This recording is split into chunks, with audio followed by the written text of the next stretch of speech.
Students, हमारे इस channel में कॉमर्स के स्टूडेंट्स के लिए, हिंदी मीडियम कॉमर्स के स्टूडेंट्स के लिए भी अर्थशास्त्र विषय से संबंधित लेक्चर लेकर आ रहे हैं। आज उस विषय का 11th क्लास के स्टूडेंट्स का पहला चैप्टर अर्थशास्त्र की संकल्पनाएं, पहला चैप्टर, इसके ऊपर हम बात करेंगे। इसका एक वीडियो हम ऑलरेडी डाल चुके हैं शॉर्ट में, उसी के आगे का एक पार्ट हम इसमें पढ़ा रहे हैं आपको। देखिए, इसमें दो बातें मैं आज चर्चा कर रहा हूँ। अर्थशास्त्र की विषय सामग्री, अर्थात अर्थशास्त्र में किन विषयों का अध्ययन किया जाता है, किन बातों पर हम चर्चा करेंगे, किन बातों पर अर्थशास्त्र में विचार किया जाता है, या अर्थशास्त्र की ऐसी कौन सी क्रियाएं हैं जो अर्थव्यवस्था को संचालित करती है। तो अर्थव्यवस्था को संचालित करने वाली जो क्रियाएं हैं या जो उसकी विषय सामग्री, अध्ययन की विषय सामग्री है, उसको दो भागों में बांटा गया है, परंपरागत दृष्टिकोण और आधुनिक दृष्टिकोण। परंपरागत दृष्टिकोण मतलब जो पहले से चला आ रहा है दृष्टिकोण, उसमें जो सबसे पहले 5 भाग में हमारी आर्थिक क्रियाओं को बांट दिया गया है। हम जितनी भी आर्थिक क्रियाएं करते हैं वो 5 भाग में करते हैं, जैसे उपभोग, उत्पादन, विनिमय, वितरण, राजस्व। जब उपभोग की बात करेंगे तो उपभोग का मतलब होता है कि वस्तुओं का अंतिम उपयोग कर लेना, अर्थात उपयोग करने के बाद वो वस्तु या तो नष्ट हो जाती है, समाप्त हो जाती है या कम हो जाती है। तो जैसे जैसे हम वस्तुओं का उपभोग करते हैं, जैसे हमने कोई भोजन बनाया, उसको खा लिया तो खत्म हो जाता है। कोई क्रॉप्स, खेत में एग्रीकल्चर क्रॉप्स प्रोड्यूस होती है, कोई खेती में फसल उत्पन्न होती है और वो फसल का हम उपयोग कर लेते हैं, खत्म हो जाती है, फिर हमको नई फसल उत्पन्न करना पड़ती है। तो उपभोग का मतलब होता है कि उत्पादित वस्तु को उपयोग कर लेना, अंतिम उपयोग कर लेना, उसको नष्ट कर देना, उसको उपयोग करके नष्ट कर देना, या उसकी उपयोगिता एक बार उपयोग होने के बाद जब समाप्त हो जाती है तो उसको उपभोग कहते हैं। हम जो भी, जैसे हमने बिजली घर में अपने ट्यूबलाइट जलाया, उसकी लाइट अपने उपयोग कर ली, वो उतना बिजली खत्म हो जाती है, नष्ट हो जाती है, मतलब आपने उपभोग कर ली। एक पुस्तक खरीद के लाए, उससे आपने पढ़ लिया, आप अगली क्लास में पहुंच गए, उस पुस्तक का आपके लिए उपयोगिता खत्म हो गई, मतलब आपने उस पुस्तक का उपभोग कर लिया। आप गाड़ी में पेट्रोल भराते हैं, 10 किलोमीटर चल गई गाड़ी, पेट्रोल खत्म हो गया, आपने पेट्रोल का उपभोग कर लिया। तो उपभोग भी अर्थव्यवस्था में एक अध्ययन का विषय है, क्योंकि उपभोग से ही उत्पादन प्रक्रिया प्रारंभ होती है। जब तक हम कोई चीज उपभोग नहीं करेंगे, जब तक हम कोई चीज हमको आवश्यकता नहीं महसूस होगी, जब तक कोई चीज की हमको हमारी आवश्यकताओं में परिवर्तित नहीं होगी, तब तक हम उत्पादन की ओर नहीं बढ़ेंगे। तो किसी भी अर्थव्यवस्था को चलाने के लिए उसका उपभोग एक महत्वपूर्ण बिंदु माना गया है। जितना ज्यादा उपभोग होगा उतना ज्यादा अर्थव्यवस्था में उत्पादन भी होगा, उतनी ज्यादा अर्थव्यवस्था चलेगी। तो दूसरा है उत्पादन। उत्पादन, अर्थव्यवस्था में उत्पादन का अध्ययन करते समय उसके उत्पादन के साधनों पर हमारा फोकस रहता है। मतलब हम अध्ययन करते हैं उत्पादन के साधनों का। भूमि, श्रम, पूंजी, संगठन, साहस, ये उत्पादन के 5 साधन माने गए हैं। भूमि, श्रम, पूंजी, संगठन और साहस, ये उत्पादन के 5 साधन माने गए हैं। सबसे पहला साधन है भूमि। भूमि मतलब जो हमको प्रकृति प्रदत्त साधन प्रदान किया गया है, प्रकृति ने हमको भूमि दी है, उस भूमि पर हम वस्तुओं का उत्पादन करते हैं, उस भूमि पर हम वस्तुओं का निर्माण करते हैं। उस भूमि पर निर्माण करते समय हमको श्रम की आवश्यकता पड़ती है। श्रमिक लोग, मजदूर वर्ग, कर्मचारी काम करता है। बिना श्रम के भूमि कोई काम की नहीं। जब तक आप कोई काम नहीं करोगे, भूमि क्या करेगी? भूमि तो कुछ अपने आप कुछ नहीं कर सकती। तो भूमि पर हम श्रम कहते हैं। श्रम लगाने के लिए हमको पूंजी का साथ उपयोग करना पड़ेगा। पूंजी का मतलब हमको उसके ऊपर धन लगाना पड़ेगा, पैसा लगाना पड़ेगा। जब हम धन लगाएंगे, श्रमिक को धन देंगे, तब जाके वो भूमि पर काम करेगा और एक संगठन तैयार होगा। उस पूरे काम को करने के लिए एक संगठन की, मतलब प्रबंधकीय व्यवस्था की जरूरत पड़ेगी। संगठन का मतलब होता है प्रबंधकीय व्यवस्था। भाई श्रम में तो मजदूर हो गया, लेकिन मजदूर को काम करवाने के लिए, उसको निर्देशित करने के लिए भी एक पूरा व्यवस्था लगती है। वो व्यवस्था संगठन के रूप में सामने आती है। और इन सबको एकत्रित करके, भूमि, श्रम, पूंजी और संगठन, इन सबको एकत्रित करके जो उपयोग करता है वो कहलाता है साहसी। आखिरी व्यक्ति होता है साहसी। तो यहाँ पर भूमि, श्रम, पूंजी, संगठन, समाज, इन चारों का अध्ययन उत्पादन के अंतर्गत किया जाता है। उत्पादन का वास्तविक अर्थ क्या होता है? जो हमको प्रकृति प्रदत्त साधन दिए गए हैं उनको उपयोगी साधन में परिवर्तित करना, मतलब प्रकृति से प्राप्त साधनों को उपयोगी साधन में, या ये भी कह सकते हैं कि किसी निर्जीव वस्तु में उपयोगिता उत्पन्न कर देना। कोई ऐसी वस्तु जो अभी तक उपयोग की नहीं है लेकिन उसमें उपयोगिता का सृजन कर देना। जैसे हमको जंगलों से लकड़ी मिलती है, वो लकड़ी सीधे कोई काम नहीं आती, या तो जलाने के काम आती है, इसके अलावा कोई काम नहीं आती, लेकिन उसी लकड़ी से हम फर्नीचर बना देते हैं, उसी लकड़ी से हम दरवाजे बनाते हैं, खिड़कियां बनाते हैं, मकानों में काम आ जाता है।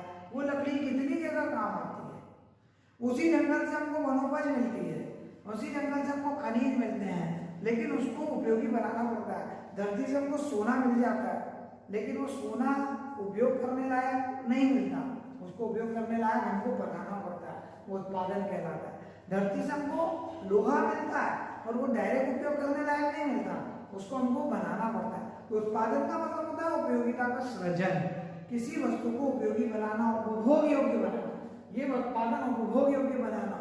तो इसका अध्ययन भी अर्थशास्त्र में किया जाता है। फिर विनिमय, विनिमय मतलब आदान प्रदान, एक्सचेंज, एक वस्तु एक जगह से दूसरी जगह पहुंचाना, एक हाथ से दूसरे हाथ पहुंचाना।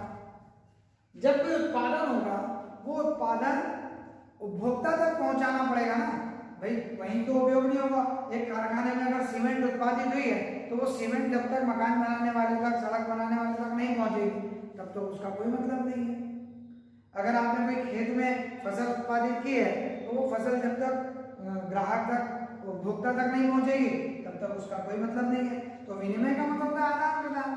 मेरी आवश्यकता की वस्तु मैं आपसे प्राप्त कर लूँ और आपकी आवश्यकता की वस्तु आप मुझसे प्राप्त कर लें। इस तरीके से वस्तुओं का, सेवाओं का आदान प्रदान का अध्ययन विनिमय के अंतर्गत होता है। या मुद्रा के बदले वस्तु, वस्तु के बदले मुद्रा का विनिमय भी होता है, वस्तु के बदले वस्तु का विनिमय भी होता है, सेवा के बदले सेवा का विनिमय भी होता है। तो इन सभी विनिमय गतिविधियां भी अर्थशास्त्र में अर्थव्यवस्था को प्रभावित करती है, इसलिए इसका भी अध्ययन किया जाता है। इसके बगैर उत्पादन और उपभोग संभव नहीं है। विनिमय के बगैर अगर कोई उत्पादन हुआ है तो वो विनिमय के माध्यम से उपभोग तक जाएगा। वितरण, वितरण का मतलब होता है जो आपने उत्पादित धन कमाया है, जो धन का आपने उत्पादन किया है, उत्पादन के माध्यम से हम केवल वस्तु उत्पादित नहीं करते बल्कि उसके साथ साथ धन का उत्पादन भी होता है। जब हम कोई उत्पादन करते हैं तो उत्पादन में जैसे आपने मान लीजिए कोई वस्तु बनाई, लेकिन वो वस्तु केवल वस्तु नहीं है, वो धन है, वो जाकर रुपए में परिवर्तित होगा और वो रुपया कई लोगों में बटेगा। तो वो एक तरफ जो आपने वस्तु उत्पादित की है वो धन में परिवर्तित होकर उस उत्पादित करने वाले साधनों में बटेगी, उत्पादित करने वाले साधनों में वो धन बटेगा। तो वो धन का वितरण ही यहाँ पर अध्ययन का केंद्र बिंदु होता है कि हम हमारे धन को कैसे वितरित करें। मतलब अगर भूमि उपयोग करना है तो भूमि का आप लगान दोगे, भूमि का किराया, उस भूमि का किराया देना पड़ेगा। अगर आप श्रमिक से काम करा रहे हो तो उसको मजदूरी देना पड़ेगा। अगर आप पूंजी लगा रहे हो तो उस पूंजी पर ब्याज मिलेगा। अगर संगठन तैयार किया आपने, जो प्रबंधकीय संगठन है, तो उसको वेतन देना पड़ेगा जो उस पूरी प्रक्रिया को संचालित करेगा।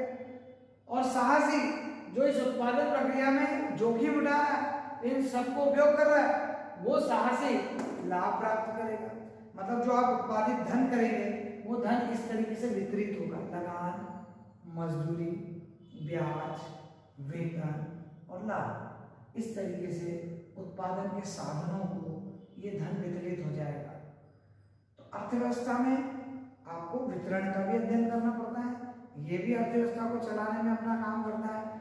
वितरण के माध्यम से अर्थव्यवस्था तक धन पहुंचता है, यही धन घूम फिर उत्पादक तक पहुंचता है, फिर उत्पादन होता है, फिर वितरण होता है, फिर उपभोग होता है, फिर उत्पादन होता है। ये पूरी प्रक्रिया चलती रहती है। और आखिरी में जब कोई उत्पादन होगा, उसका विनिमय होगा, वो उपभोग करने के लिए जाएगा, तो उपभोग करने के बदले धन मिलेगा, वो धन का वितरण होगा और उस धन का वितरण करने के बाद इस पूरी प्रक्रिया से सरकार को राजस्व मिलेगा, सरकार को कर के रूप में लाभ प्राप्त होगा। जब अर्थव्यवस्था काम करेगी, उद्योग काम करेंगे, उत्पादन होगा, उपभोग होगा, तो लोग टैक्स चुकाएंगे, कर चुकाएंगे सरकार को, और सरकार इन पूरी प्रक्रिया को करने के लिए उस कर के माध्यम से सहायता उपलब्ध कराएगी। तो जब तक सरकार को राजस्व नहीं मिलेगा, सरकार गवर्नमेंट आपको हेल्प नहीं कर पाएगी, उत्पादन उपभोग विनिमय वितरण में हेल्प नहीं कर पाएगी। तो सरकार को जो कर के रूप में प्राप्त पैसा होता है वो कैसे होता है, कहाँ से होता है, कितना होता है, उस राजस्व का क्या उपयोग है, इसका अध्ययन भी अर्थव्यवस्था में, अर्थशास्त्र में किया जाता है। तो ये परंपरागत दृष्टिकोण में ये 5 क्षेत्रों पर बात की जाती है। अर्थव्यवस्था के 5 क्षेत्र यहाँ पर हमने देखे। इसके बाद हम देखते हैं आधुनिक दृष्टिकोण। आधुनिक दृष्टिकोण में सूक्ष्म अर्थशास्त्र, मतलब उसको व्यष्टि भी बोलते हैं, और वृहद अर्थशास्त्र मतलब समष्टि, इन्होंने इस सारी प्रक्रिया को 2 भाग में बांट दिया, सूक्ष्म वृहद।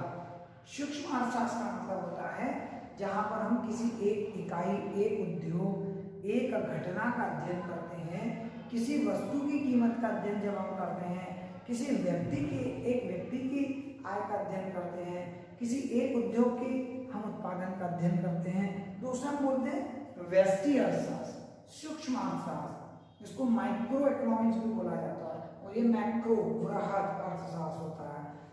सूक्ष्म अर्थशास्त्र में छोटी छोटी घटनाओं का अध्ययन होता है, वस्तु की सामान्य कीमत का अध्ययन, सामान्य जो घटनाएं होती है उनका अध्ययन यहाँ पर होता है। व्यक्तिगत घटनाओं का अध्ययन सूक्ष्म अर्थशास्त्र में होता है।